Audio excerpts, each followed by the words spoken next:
To begin this tutorial, you will need two different types of cloth. You will need either a white cloth for the complexion or a black cloth for the complexion and a different color cloth for the shoes. You also need your scissors, your pen, and your thread.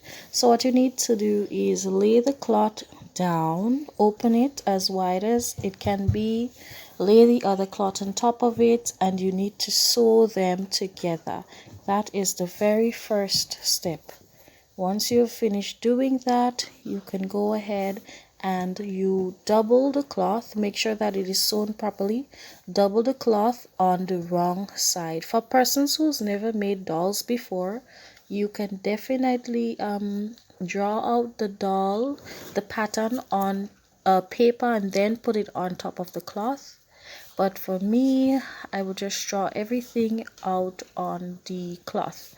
So make sure that you level up the cloth properly, and you can use pins to tack it if necessary, as I'm doing now. That is to ensure that the bottom cloth is aligned with each other, because when you're making the shoes, you want to make sure that they look wonderful and that they are properly lined up together like they're supposed to be. So once you're done with that, you can start drawing out your doll and how you want it to be.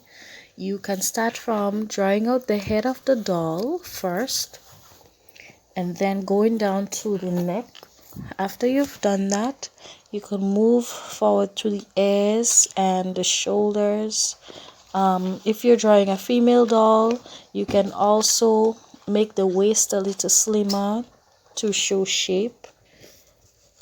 And when you're going down to the feet, make sure that you make the foot area larger than the rest of the feet.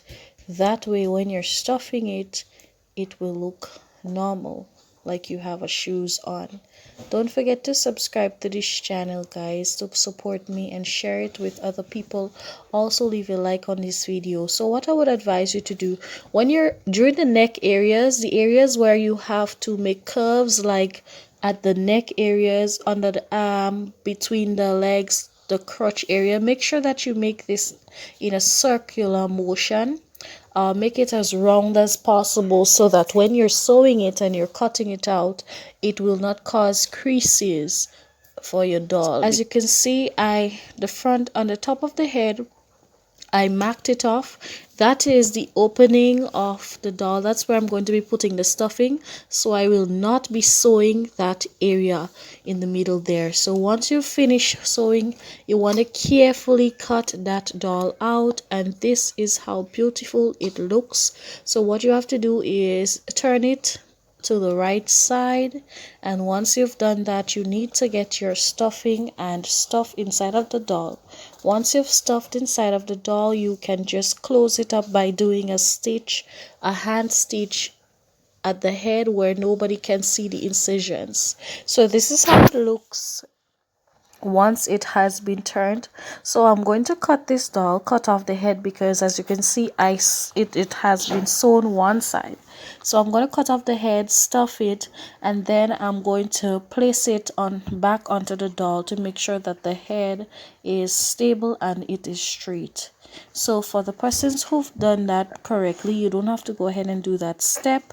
It's only because the doll is a bit one side, I'm cutting it off just to make sure that it is leveled and the head is straight. So once I've finished stuffing my doll, I'm definitely going to put the head back in place.